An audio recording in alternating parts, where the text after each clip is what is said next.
When we understand our mortal death as a form of rebirth into eternal life, we see that the Bible actually provides a pretty clear image of what happens to a person after they die. We can look at this event from three distinct perspectives. Firstly, in the story of Adam and Eve in the garden. Secondly, in the story of the Exodus. And finally, in the story of the Passion of Christ.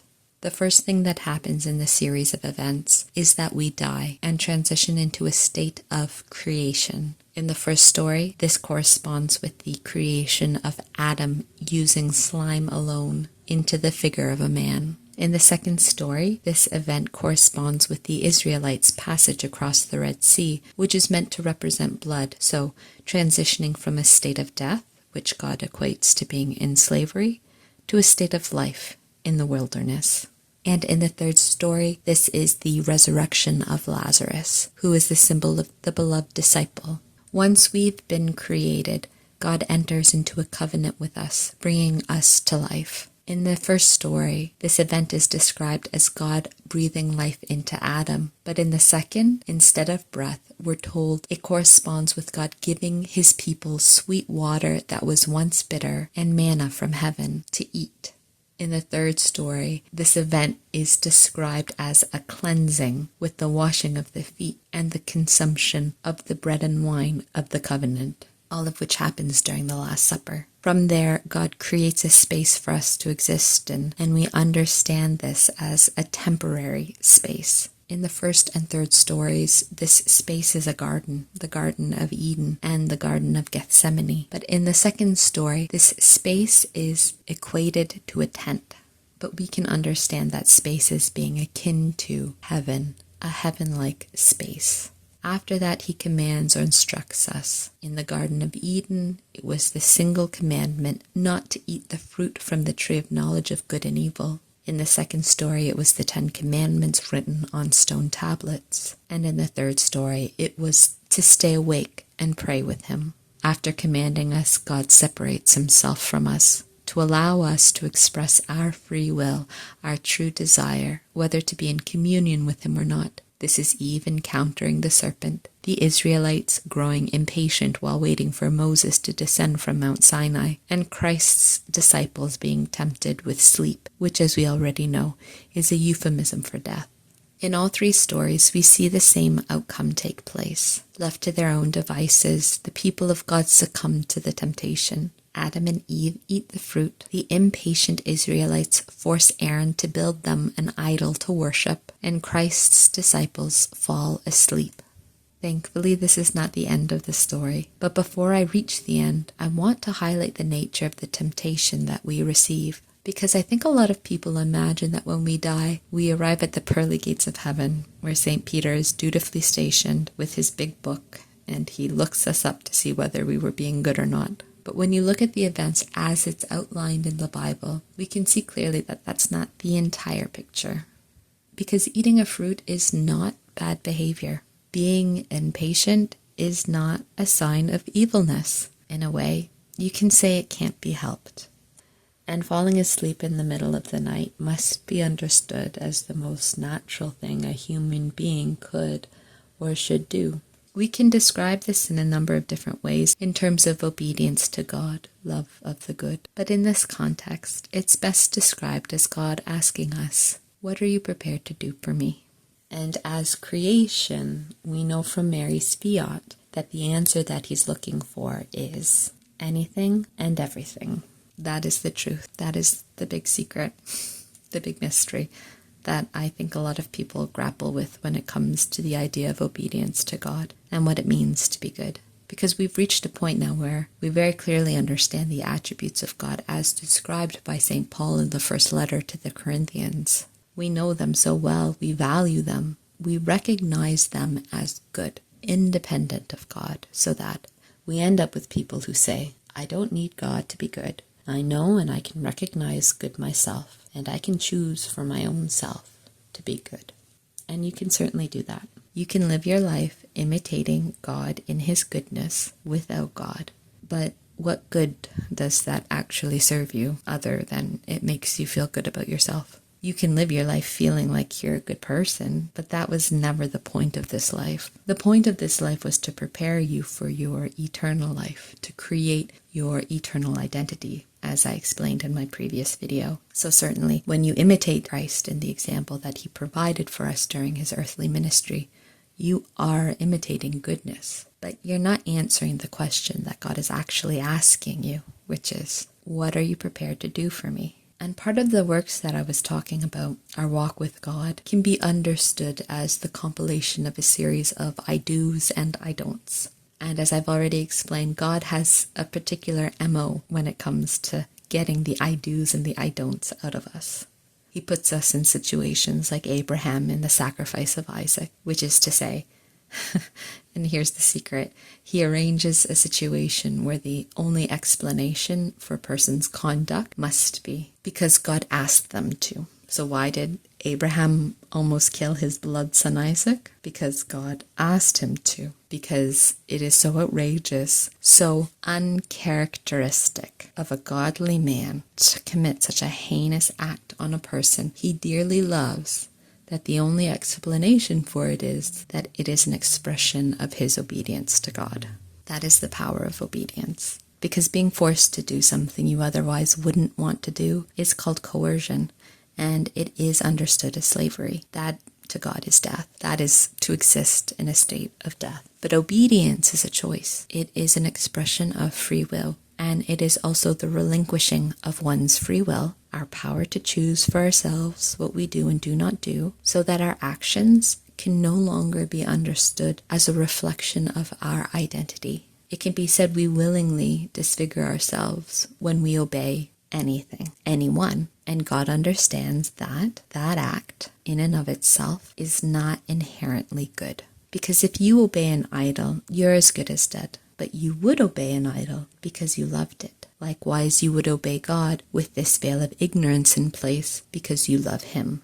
That is, and should be the only reason why you obey him. And he'll suss it out of you in the end, whether you're being genuine or not. Because he doesn't want you to obey him outside of love. I think that's why a lot of people say, why is God so different between the Old and New Testaments? The answer is he's not. He's the same God. He has in no way changed. Christ himself says he did not come to abolish the law but to fulfill it. So the real answer to your question is you don't understand the concept of good. God is good. He's not good the way a human being can be good. When St. Paul was describing love, he was certainly describing God. And he was certainly encouraging us to imitate God. But just because we imitate God in the expression of his goodness, that doesn't make us good. Because there's any number of reasons why someone would imitate God that are outside of wanting to be with him. So God can't simply look at somebody doing good and think, he must love me, he must want to be in communion with me. Once we've reached that plateau of we as a people are at a consensus that we want to imitate these expressions of goodness as a fabric of our society, it becomes much harder for anyone to actually tell who genuinely loves God and who doesn't. At which point we see the subversion start to take place. The most striking example in the Old Testament is the story of Elijah and the prophets of Baal. He challenges them to pray to their God to send down fire from heaven, while he does the same, to determine whose God is real. And after God, the God of Israel, sends down fire to confirm Elijah's victory, Elijah slaughters the prophets of Baal, over 400 of them. And he is distraught afterwards. He asks God to kill him because he no longer recognizes himself in his conduct. He has become, arguably, everything that he hates. Being a lover of God and the good, to be asked to commit, essentially, a massacre is horrific to him. And it should be, because it's awful. He is a God-fearing man. He knows and understands God in his goodness and loves him. And he understands that the action he was being asked to perform was wrong, was evil, but he did it anyway. And what would compel a man like Elijah to slaughter 400 other men? Because God asked him to do it. And he did. We know he did because he responds to Elijah's pleas by essentially saying, "Why don't you eat something? It'll make you feel better." There was never a question of Elijah's goodness in God's heart. He knew that Elijah was good, a man after his own heart. So Elijah was not being judged on the basis of the goodness of his actions. He was being judged on the basis of his obedience to the will of God. That's why when we look at the conduct of some of God's people as they're described in the Old Testament, are they modeling good conduct for us? Well, yes. In as far as they fully represent obedience to the will of God, we are meant to recognize them as models of good conduct. But the actual actions themselves, are their specific actions meant to be a model of good conduct for us? No, we were not meant to imitate the specific actions that they did. We were meant to imitate them in their obedience to God. Now, understand that I'm not telling you this as if it's a law. It is not a rule, and it is not a law. I'm not explaining a cause and effect situation. And I clarify this because it is very common for people to learn rules in order to use them to their own advantage. This is the reason why Christ says, "The law brings death. Moses brought death. I bring life." Because laws in and of themselves have the capacity to become idols. Dead idols that people are able to manipulate to achieve their own aim. It's almost natural. Once we understand how something works, we start to believe we have some kind of power over it because we now have the ability to treat it like a flowchart. If I do this and this and that, then I will get this outcome. That's why we say the law brings death. Even if a human being were able to follow the law perfectly, they would be, in the eyes of God, no better than a flowchart. They would receive some stimuli, and anyone would be able to predict the outcome based on a series of prescribed actions. They would be like a machine, a computer program in its truest sense. So don't think you can use this information that I'm sharing with you to your own advantage. You can't. Obedience to God is as open and ambiguous as it sounds. You cannot compare your experience of obedience to God with another person's experience of it, because there's no guarantee that God is saying the same things to you as he is to the other person. It's completely up to God to decide what obedience to him is going to look like in your case. And I think when we talk about pride, this is at the heart of it. Pride is our reaction to the understanding that we are not in control. We don't get to decide if we're good or bad. We don't get to decide what good and bad are. A lot of people ask questions about how God operates, but it doesn't come from a place of love, of desiring to conform oneself completely into his image. It comes from a place of pride. I want to understand so that I can control what's going on. That's how we end up with the older brother in the parable of the prodigal son. He says, "I did everything you asked of me, and you're rewarding your disloyal and wayward son instead. How is that fair?" That's pride, because he's essentially saying, I knew all the rules and I followed them perfectly. Therefore, you must keep up your end of the bargain by giving me what I want. And that is a power grab. I control you now. Sure, they're your rules, but I followed them, so now I'm in control. You must obey me. We see this struggle play out with Christ in the Gospels over the question of his actions on the Sabbath. He heals on the Sabbath many times, which he's not supposed to do, according to the law. It's the height of irony to attempt to control the lawmaker by his own laws, but they do it anyway. And I think most people who are proud do it. It is, in a way, exactly what the serpent does with Eve. They attempt to obfuscate the truth to achieve their own end, which is often control, power, contrary to the will of God. Because God desires to free us, to liberate us, to give us life. That's why we say God is perfectly irrational, because to be irrational is to be free. You are no longer an algorithm, a flowchart, when you are irrational. To be unpredictable is to be alive. That's what Christ is trying to teach us as part of his ministry. People often understand it as good conduct, And in a way it is good because it's in imitation of God. But more than that, he was teaching people how to be irrational. Somebody hits you on the cheek, give him the other cheek. But why? That doesn't make any sense. Exactly. You are not a reaction to your enemy. You are more than that. You choose with your own free will how you act and who you are. And with your free will, if you so desire, you can choose to be in communion with God. Not make it happen, but to desire it to happen. Christ has made it possible for all humanity to pray to God and ask to be in communion with him. And Christ is the way to that communion. So Christ, in his earthly ministry, frees us from death in terms of both his atoning sacrifice, but also through the lessons that he taught. And then he shows us how to choose God through good conduct, that is, through the example of his specific actions, but most importantly, through his obedience to the will of his Father. Because I don't think people actually realize who Christ is.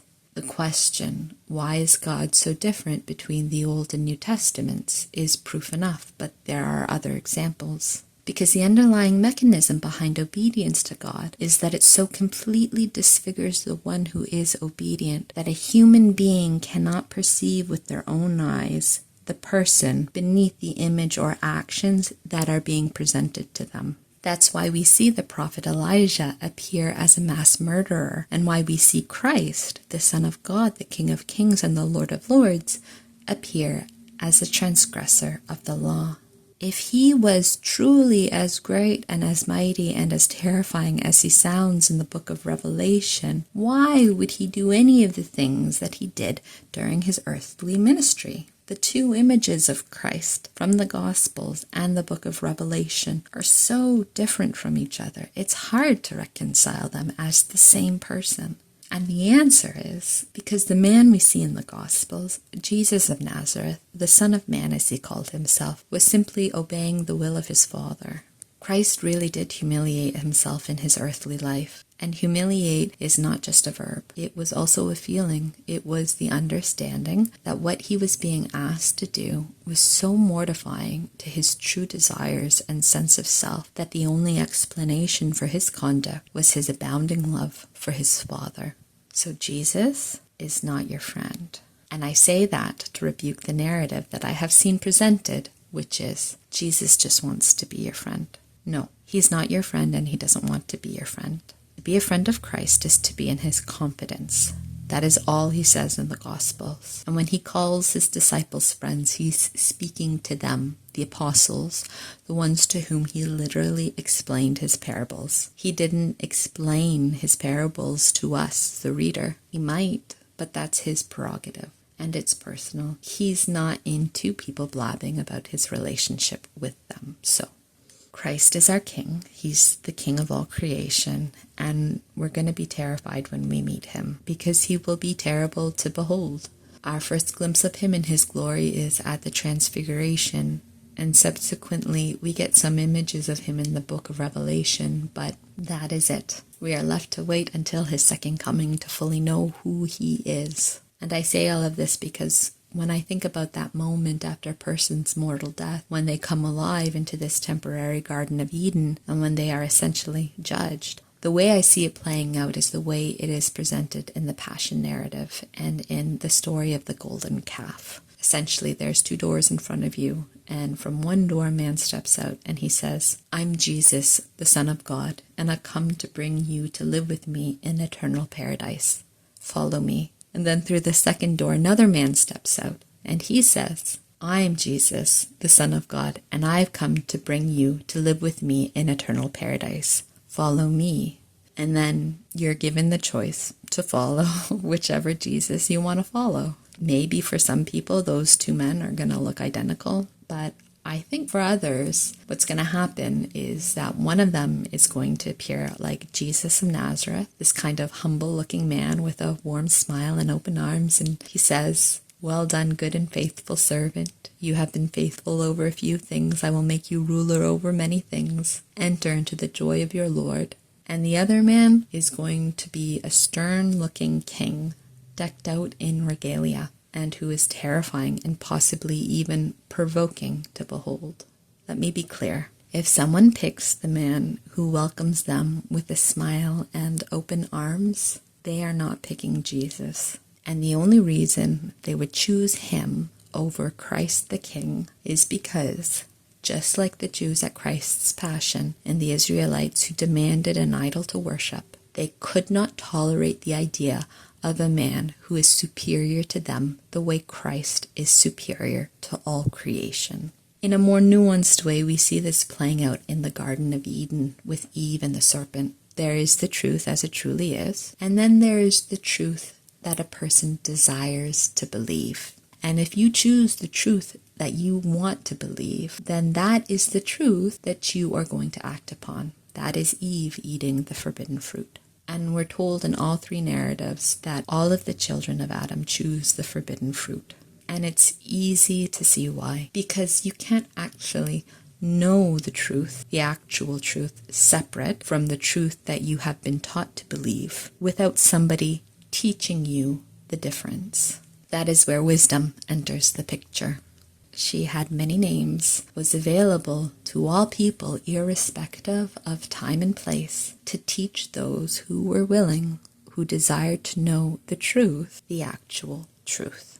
In the story of the golden calf, she's prefigured by Joshua, and in the Passion narrative, she appears as the beloved disciple. And her role in our first judgment, when we are confronted with these two invitations, is to stand next to us and whisper into our ears, that one there is your Lord. That's why we say, you cannot arrive at Jesus without Mary. You must pass through Mary to get to Jesus. Now, if you have blasphemed against the Holy Spirit, Mary will not be at your first judgment. You are going to be given this choice, and you're going to choose the wrong Jesus, and that will be it. You're done. If she's there, however, you're going to hear her. She's going to point out the real Jesus to you, with the caveat that she is going to appear to you as the most contemptible human being that you can possibly imagine.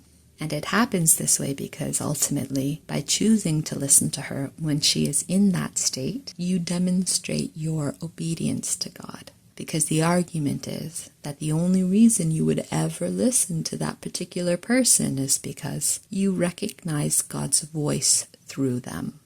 And to that point, we can talk about that one passage in the New Testament that some people like to harp about, where St. Paul says something to the effect of, don't listen to women. Women are meant to obey and not to teach. Because I know a lot of people hear that and go, oh, so God is a misogynist. God believes women are inferior to men. Well, yes, he does. He created them inferior. Yes, he did.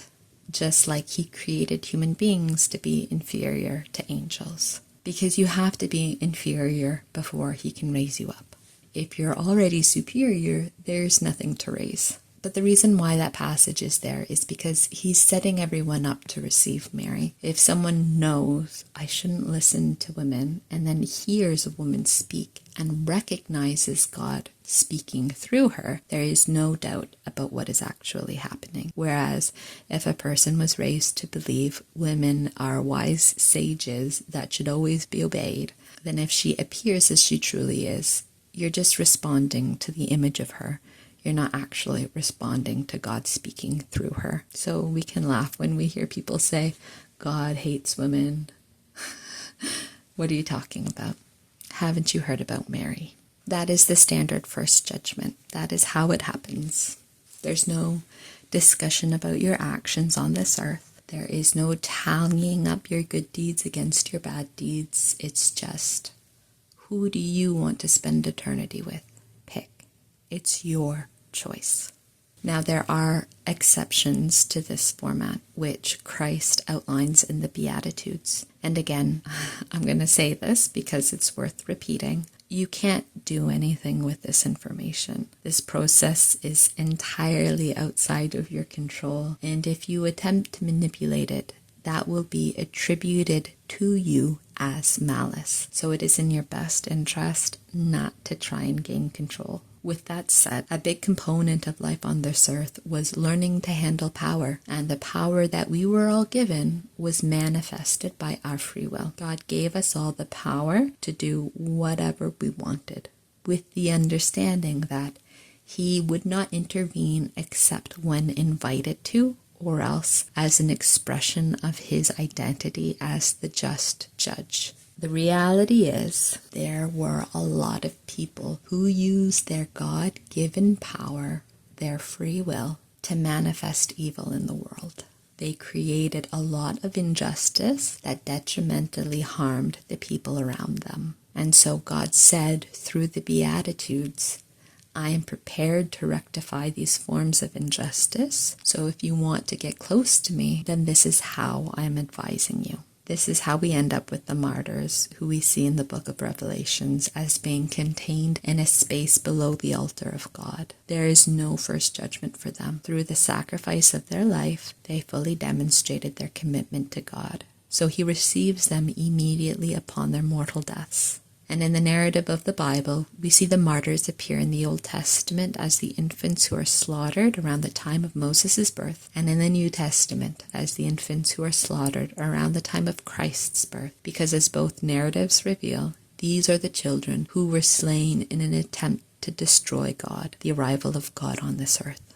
The other group of people who do not receive a first judgment are the virgins, who we see alongside Christ in the book of Revelation. Now, this is very important. There is material virginity and there is spiritual virginity. And material virginity is meant to symbolize spiritual virginity. So they are not the same thing. Certainly, God has over time chosen women to be signs of the virtue of chastity, this spiritual virginity. And they become signs by maintaining their material virginity. But material virginity in and of itself is not spiritual virginity. The spiritual virginity that God refers to for a child of Adam relates to their relationship with the devil. When we sin, we defile ourselves. We move out of a state of grace, of communion with God, so that God is required to cleanse us of our sins, to remove the defilement. And then we return to a state of grace, a state of communion with God, a state of spiritual virginity. Now, for all the children of Adam, spiritual virginity is not something you are born with. The original sin makes it so that you are not virgins when you are born. But Christ, through His intercession, can transform us into virgins, which He materially illustrates with the cleansing of the feet at the Last Supper. The virgins are found in the Passion narrative, prefigured by the good thief who is crucified alongside Christ. And so He represents all those people who, during their earthly life, faithfully obeyed the word of God, to the extent that God was able to perfect them before they died. And through their presence on the cross next to Christ, we're meant to understand that the end of their life coincided with their passion, so that by the time they died, there was no first judgment, there was no cleansing fire. They simply went directly to God because they were spotless. Finally, and this exception exists outside of any covenant in the sense that if a person does this, they have demonstrated their love of God independent of any kind of relationship they may or may not have had with Him personally during their life. And that is to lay down one's life for one's friend, for a human being or human beings. That is an instant entry into heaven. There's no first judgment for this group of people. So those are the exceptions. Those are the people who do not experience any kind of first judgment. For most people, however, what's going to happen is that they are given their choice. They make their choice, and that is it for them until the final judgment. But there are still some exceptions in the sense that it is entirely possible for a human being to grow up in a world where the statement, life is hell and I don't want to be part of it, is entirely reasonable. But it is only reasonable because the system that was constructed by the other people around that person made it so that that was the truth. In those instances where there are people who have been the victims of grave injustice at the hands of other people, God will intervene on their behalf by delivering an outpouring of grace so that they are not impeded in their ability to choose him. The example that God provides of this scenario is in the parable of the rich man and Lazarus. We don't know anything about Lazarus other than the injustice that he experienced during his life. So in exchange for the injustice he experienced while on earth, we are led to understand that he received recompense in the afterlife. To be clear, experiencing injustice on earth does not guarantee a person a place in heaven. In fact, this group of people is very narrow, and you do not get to choose to be part of this group. They themselves did not choose to be part of this group, and that is why they receive the recompense. Because on top of all of that is factored in the role, not of injustice, but of every human being's right to reject God, their ability to freely express their will, their power, and the just consequences that result.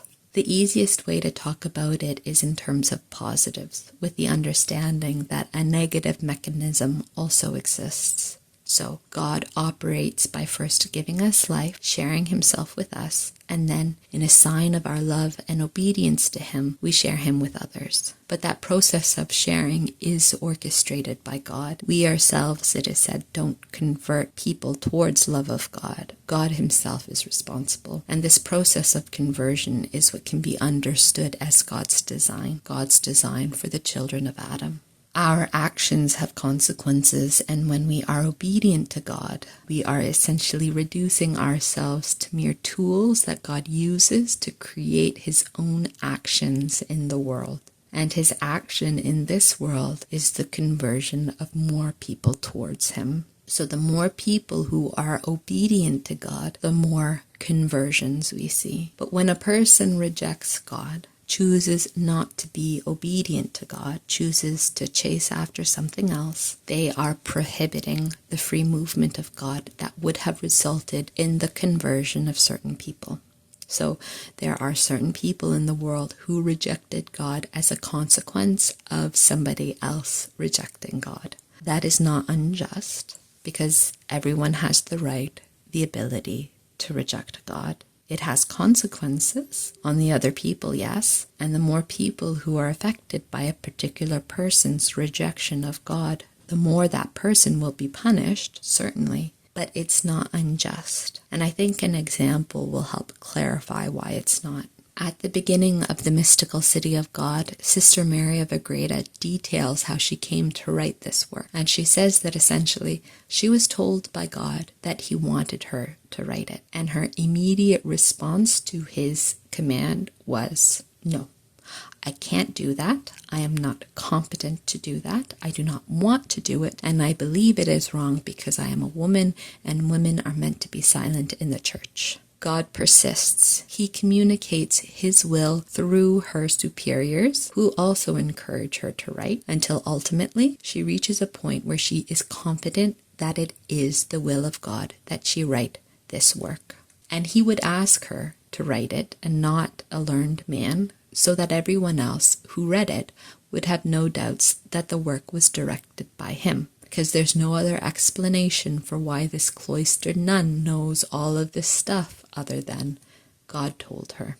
So say now you pick up this book and you read it, and you have a profound moment of conversion. You suddenly realize the beauty and goodness of God, and you decide to dedicate your life to him. Did Sister Mary of Agreda in any way facilitate your conversion? Yes, she did. Did she impede your free will? No, she did not. Likewise, if another person writes a book discrediting and misconstruing God, and you read it and it leads you to believe certain lies about him, did that person facilitate your rejection of God? They certainly did. But did they impede your free will? No, they did not. It's just the scenario of Eve and the serpent playing out again. And in that scenario, we see the serpent gets punished, Eve gets punished, and Adam gets punished. They all played a role in how the event unfolded. So it is possible to say that there are people today who would have otherwise chosen God if certain other people had chosen not to reject him.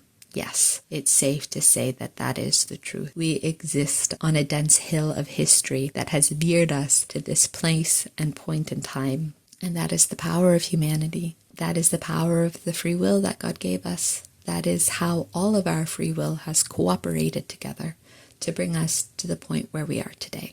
We are responsible for our actions. It is a consequence of the gift that God gave us because He gave us power. He made us more than simply puppets on a string. But He's also showing us that, as cheesy as it sounds, great power comes with great responsibility. So when a human being enters into their first judgment, God determines whether an act of grave injustice has been perpetrated against them before they are given the ability to choose. If it has happened, He rectifies it before they choose. But the reality is, for most people, the answer is no.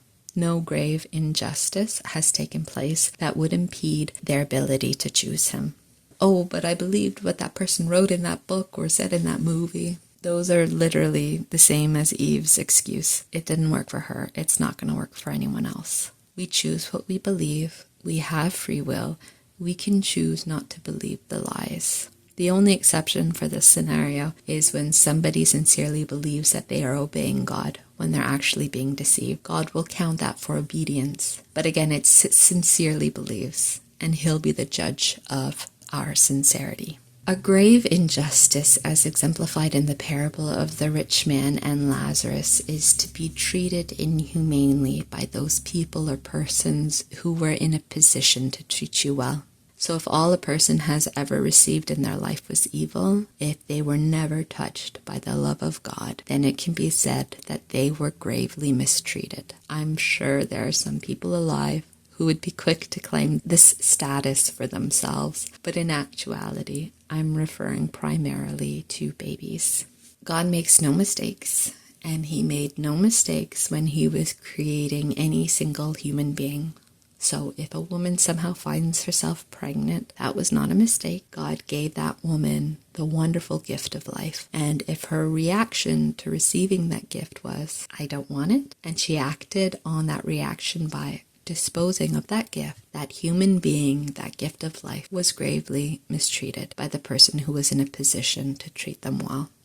And can we just mention how demented somebody has to be to arbitrarily create a line to separate human beings into two categories? Those whose lives have inherent value and those whose lives don't, and then advocate for the extermination of a group of people whose only crime was to simply exist?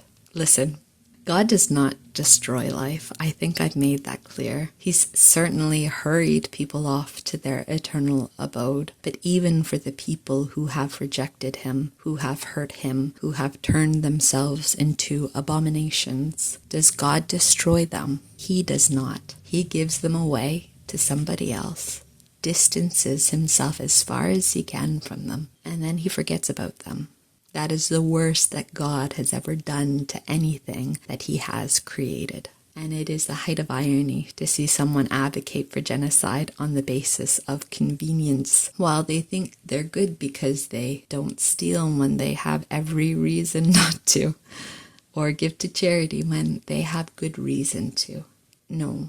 Their problems are bigger than that. God's not judging them based on whether they have conformed themselves to societal norms when they've created for themselves a moral framework that makes them no different than a mass murderer, okay?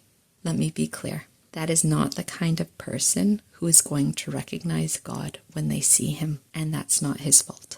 There are other situations similar to this that I'm not going to go into. It's irrelevant because, again, it is beyond any human being's capability to intervene or manipulate that process, but it happens. The other expression of beatitude God delivers occurs in situations of extreme demonic interference. This is referenced in the story of the boy who is possessed by a demon who is intent on killing him. The demon causes physical harm to the boy in an attempt to materially heal him, and no earthly aid was sufficiently strong to stop the demon. Therefore, we can infer that in those kinds of situations, God will respond at that person's first judgment with an outpouring of grace. But since we as humans don't know when that happens, there's nothing more to say about it than that. So that is what happens immediately after someone dies. And it's all people, because as I've said before, there was no one who lived on this earth that was outside of the reach of God. So even if they don't appear to a person as Jesus and Mary, they're going to appear as however they represented themselves to that person in their life. It may be some variation, but the same thing happens for everybody. And it's always Jesus and Mary in those two stations, except for the people who go directly to God. Once Christ returns, there will be a final judgment when he says he will separate the sheep from the goat. At this point now, the books do come out, your deeds are looked up, and Christ makes a judgment about you. But I wouldn't worry about this part. It's out of your hands.